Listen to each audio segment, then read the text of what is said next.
Hi, and welcome to ITW Howto. Today I'm going to be building the Steam Dynamo.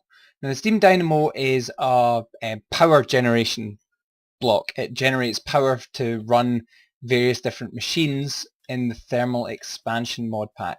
Thermal expansion mod, I beg your pardon.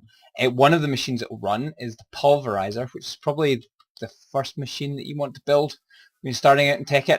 And that needs power. So the very first thing you need to do is build a steam dynamo. There's different kinds of dynamos. There is a magmatic dynamo, a compression, and a reactant one. And the steam dynamo is the lowest level one, but it's also the easiest to build. It just needs 2 iron, 3 redstone, 1 silver, and 11 copper. And you make it like this. Steam dynamo. So there's 2 copper gears, which I'll show you how to make, 3 copper ingots, a redstone, and a redstone transmission coil. Now, coils are something that you use a lot in the thermal expansion machines. A transmission coil, you can think of it like a coil that sends out power, essentially. It transmits power to other places. It's not going to look up the other ones for me, unfortunately. There we go. There is the reception coil, which you'll use for the pulverizer. Uses the reception coil. It receives power, so it takes power in. The transmission coil that we're going to build just now, it sends power out. And the conductance coil, it conducts power, so it takes in power and it sends out power. So we'll come across all of them. But first of all, let's build our transmission coil, which is redstone at the top right, redstone at the top bottom left, forgetting my lefts and rights, and silver ingot in the middle, and that gives a redstone transmission coil. Then for the dynamo, it was gears, wasn't it? There are 2 copper gears, which is a circle of copper with an iron in the middle. So I'll build another one of them. Circle of copper, iron in the middle for 2 copper gears. And then for the steam dynamo, it's copper, copper, copper, 2 gears like that, a redstone at the bottom, and a transmission coil at the top, and that gives us a steam dynamo. Now, the steam dynamo burns fuel to produce power.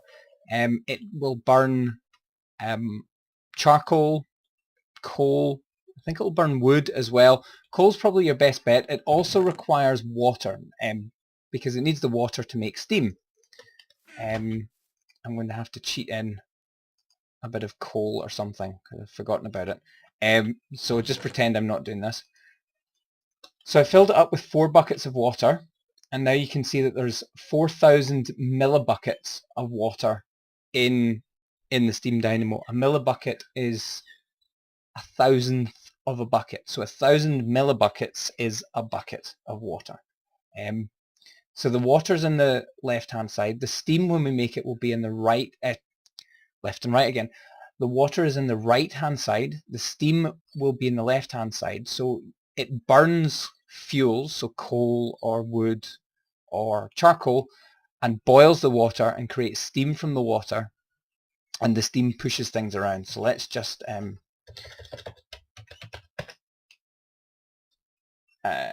just going to cheat in a few bits of coal. Okay, so that's burning and it's creating steam now. A reasonable amount. And one block of coal obviously makes 2040 millibuckets of steam. I'm tempted to say millibars, but let's just fill that up.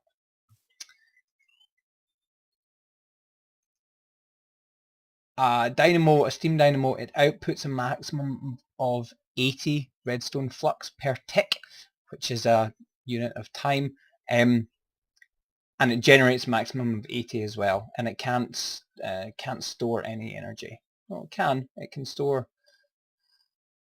It's maybe just not get any stored at the moment. The pulverizer is now taking in the redstone flux that is being created from the steam dynamo, and it's using it and it's pulverizing this iron. So it's busting up this iron into dusts, pulverized iron and pulverized ferrous metal as well. So yeah, that is the steam dynamo. These different panels let you control different things. The little information, get rid of not enough items for a second. Information just tells you about it. Tutorial is not very useful actually on any of these machines, unfortunately, but this redstone control here lets you turn on and turn off the steam dynamo. At the moment it's on when it doesn't have a redstone signal applied to it. So if I had a redstone torch, for example, there's one. If I had one of these, it should now switch itself off. It looks like it has.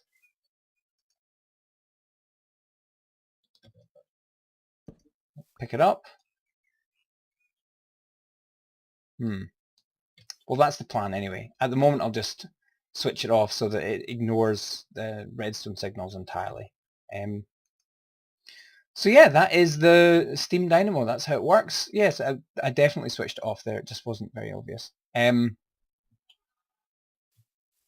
was the steam dynamo. I hope that helped, and I'll catch you next time when we will make the pulverizer.